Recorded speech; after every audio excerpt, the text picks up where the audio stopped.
Hello, everybody, and welcome back to the Viper's Pit. I'm your host, Pit Viper 327.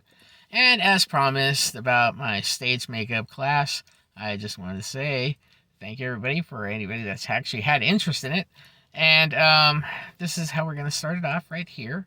As you can see in the first pick, it actually has to be the materials that I've been using for stagecraft by a company called Ben Nye. And what they do is actually provide cream type makeup so that way you can use them on stage. With that being said, you actually see right in the picture the makeups as well as some of the accessories like brushes and scar wax and a few other little things, including color wheels, which unfortunately I didn't get.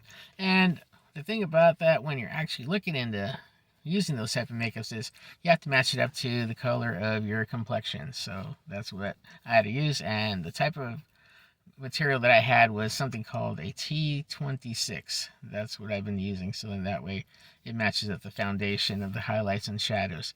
Let's go on to the next pic, and that one actually is starting off with Old Age, and that one happens to be with me in it, with actually showing you right here the wrinkles are a little bit more pronounced, as you can tell. With that being said and done, because the highlight and shadow was actually going up and down like so, and that gives it a more of an older age effect. And let's go on to the next one here, and that one is actually working with latex, which actually I applied on my forehead and also on the side of my face using a little bit of cornmeal and actually a blow dryer with that as well, so it made it kind of look a little bit more really wrinkly and really bumpy and whatnot. And on the final one that I got right here, as you can see with me in the hat, that one actually shows me putting on the makeup as it is, really emphasizing on the facial features that I have right here, like so, making me look really old. And then, of course, I actually used white cream around the sideburns and whatnot. And then also I worked it into my eyebrows on that part. So that was one part of the project that I did during that time period. And then the next one, which we got on this slide right here, beard and mustaches. The only thing I was able to do at that time was actually the beard, but that's all I could do because we were running out of time trying to put the beards together, because you actually had to use this type of braid to break them apart and whatnot. So as you can see, I actually had a nice big goatee on there, which actually I used a little bit of spirit gum just to hold it together. So, and then let's go on to the next photo. As you can see right here, actually that one I do have a beard and mustache. This was actually what was considered a period piece. And with that period piece, I actually had to use a little bit of latex for the mustache.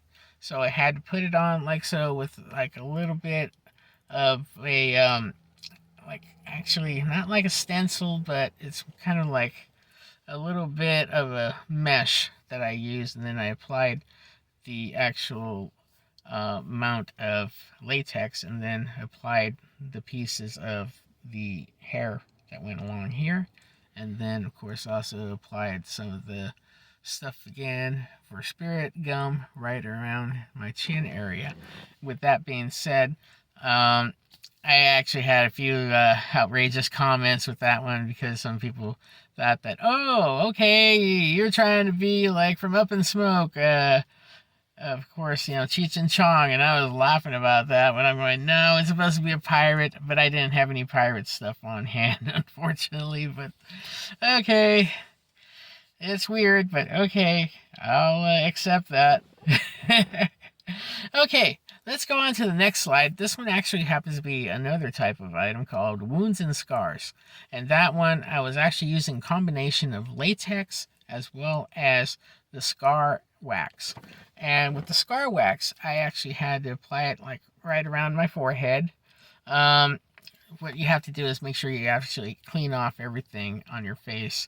And then you actually, to prep it up, you put in this type of solution all over where you're going to apply it. And then what you do is you put in a little bit for the scar wax, like where you can see on the forehead in the picture, a little bit of cotton as well as spirit gum, so then that way it can hold the wax together, because after a while the wax will warm up and it'll start sliding a little bit, so it prevents it from moving around. As you can see, it actually did do a good job. And then also on the side of my face where it looks like it's ripped open, that part right there, I was actually using part latex, using a piece of Kleenex. So what I would actually have to do with the Kleenex is, as an example, I would actually put it like right around like so, and then I'd apply some of the spirit gum alongside of it, so then that way it would actually hold together and make a line, so then that way it would come across like so, and then there's a flap that comes right down, and then I was able to color it in with some of the wound makeup that I actually had in my kit. And then of course on other parts of it, I would also apply a little bit of the stage blood that was also in my kit as well. And with that being done, it was actually one of those things that was fun to do. And of course with the bullet wounds, before I forget, those are actually done with the back of a pen, so that way I just had to make a small mound like so, and then just stick it straight in, and then it would make like a bullet hole for those parts. So that was part of the Halloween theme that we had going on at that time. So it was actually creepy and fun, so we did that. And then let's go ahead and move on to the next slide here. And that one is a gender reversal. So yeah, that shows me as a female. The hair isn't mine, so that was actually a wig that was given to me by my instructor at the time. And then of course there was a lot of highlight and shadow going on, so that way I got that going. And then of course there was some other things that were going on, because when you're highlighting this piece right here, it actually pushes it back, so then that gives it a more feminine feature on that part of that photo. And actually it did come out pretty good. So let's go ahead and move on to the next theme here, which happens to be clowns and mimes. Okay, as you can see with the clown here, it does reminisce a little bit of that of Joaquin Phoenix's Joker. So that's what I was doing for that part.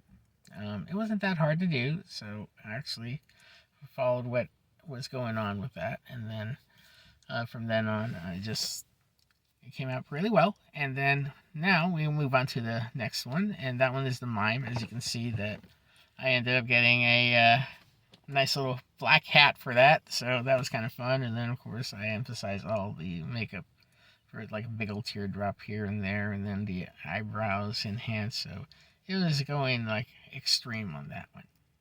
Okay, let's go on with animals. And that one was actually one of the things that kind of got me a little bit leery, because I never had the opportunity of drawing an animal. So this one came out of one of our little guides that my instructor gave us, and what I decided to do right here in this picture is a raccoon. And I just followed what was actually on the actual picture as a reference photo of somebody else that had a raccoon, so that's what I did. It involved a lot of black and white makeup, as you can see, and then of course a little bit of red around the lips mixed in with black. And then of course the lines that I did, I had to use like a special type of sponge, which actually just do the lines, so then that way I could get that right here on the chin. And then of course I also did some of the lines for the whiskers going down this way. And actually I thought it came out pretty good for a first time animal. And of course after that, on the next following class, we had to do one for another animal we had to pick out, and that one we had to do a actual drawing of. I was having difficulties with that one at the start until my girlfriend actually helped out and showed me what I needed to do. So after that, after I got the template of that done, then I started thinking about it a little more thoroughly, and then I worked on this cheetah right here. And what I did with that was I just followed the lines around my face, tried to remodify how it would look like around the nose and whatnot. And when it came to the spots, I had to figure out how was I going to do that. So what I did was I had a little bit of black makeup So I dipped a little bit of it in with a Q-tip. So I just like did the spots with the Q-tip all the way around, and I just thought it was great. Yeah, people liked it. I was like surprised that I could do a cheetah. So it was actually all in good fun because I was just like enjoying what I was doing. And let's go ahead and move on to another one, which was actually kind of neat. I was working with latex again, and this time it actually had to do with noses. So I decided to make like an alien nose, as you can see in the picture here. The thing about that alien nose was I really wished that it came out a little bit better because I was putting like little horns around here that you can see, but they didn't quite come out too good, but the best that I could do with it. So I actually did that using plaster as well. So that way I could get that going. And then I added some extra latex on top of the forehead like so.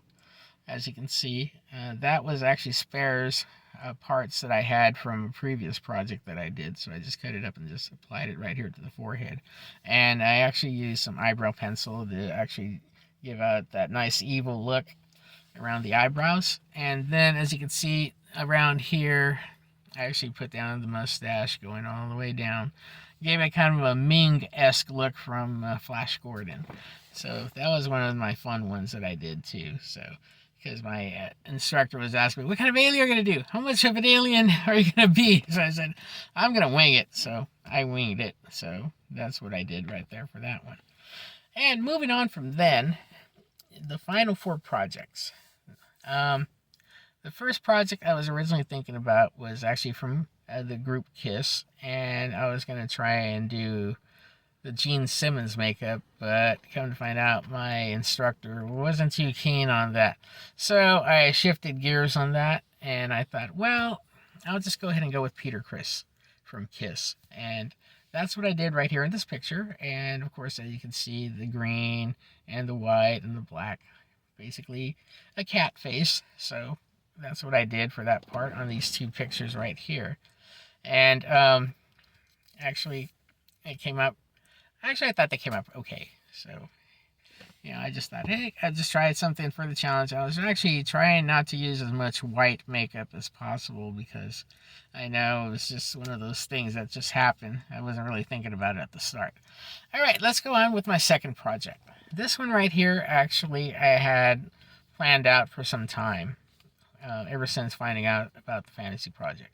And what I went with this right here in this picture was Heath Ledger's Joker. And what I had to do for that one was, of course, the white makeup, but I gave it a little bit of a weathering effect with some of my highlight makeup that I went right around the forehead. And then, of course, I had to get it really, really looking unique right around the eyes. Of course, making sure that some of the black caught in around the wrinkles and whatnot. And then, with that being said, when it came down to the scars, I was actually using the scar wax. So I had to wash around here, apply some of the little bits of the cotton balls going through here, and along with the spirit gum, and then putting the scar wax and molding it together. After I got that molded together, then I used a little bit of red makeup, but I noticed that it was actually blending with the white, so I ended up getting a darker red just to make sure it gives it a little emphasis, and of course gave it that scary clown look. So that's what I did for that part. Okay, with the second one being completed for that final, my third one was actually from Star Wars Knights of the Old Republic, and it's in this picture right here of Darth Nihilus. I tried to get as much reference photos that I could for Darth Nihilus, and what I did from that point on was I used, of course, white, but in the shape of kind of like how we had the mask, and following it almost like a skeletal structure. And with that, I got that part done, of course, the black, and then I added the little bit of the accents that he had right here that was kind of gray. And then from then on, I put a little tinge of red right around the eyes and right around the face here, giving it kind of like a little bit of a sinister red glow on that part. And that's the end product for that. And my final project that actually I was working on as well, was actually doing the Klingon makeup. I did it kind of like a blend of almost original series as well as Next Generation style. That one, I actually, as you can see right here in the Klingon photo, first part is I actually worked on restoring an old headpiece that I had a long time ago. And what I did use was air clay, and I tried to save as best as I could of that material, but it didn't quite work out because it was brittling apart. So I actually used some of the clay tools to resculpt it, as you can see right here. And then going on, then I actually put a lot of latex on that, and then going on to the next photo right here, you'll see the end product, and you can see that I got the forehead right here like so.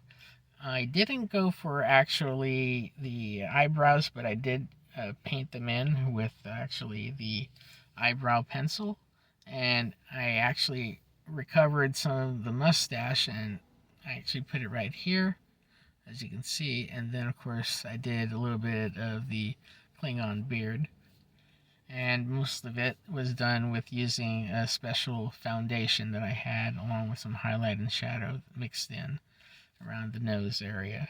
So that's my end product, as well as adding on some extra battle damage. Yeah, so I actually put some of the wound and scar stuff on there. So I actually left like a big old gash like so, and then of course applied the bruises and whatnot on both sides. So that was my very final one for the class. And I'd just like to take the opportunity to say thank you, everybody out there, for your support. And I just wanted to, share that with you, with what's going on, and to let you know what I'll be working on next for my classes is actually going to be in stage lighting. And of course, I'm also trying to take care of one of my general education classes as we speak, which is actually going back to nutrition on that. So that's what's happening for the spring of 2025. Okay, well, I guess I said a lot. Thank you once again for watching the Viper's Pit. I appreciate everybody out there. Everybody have a good week. Pit Viper 327 signing off.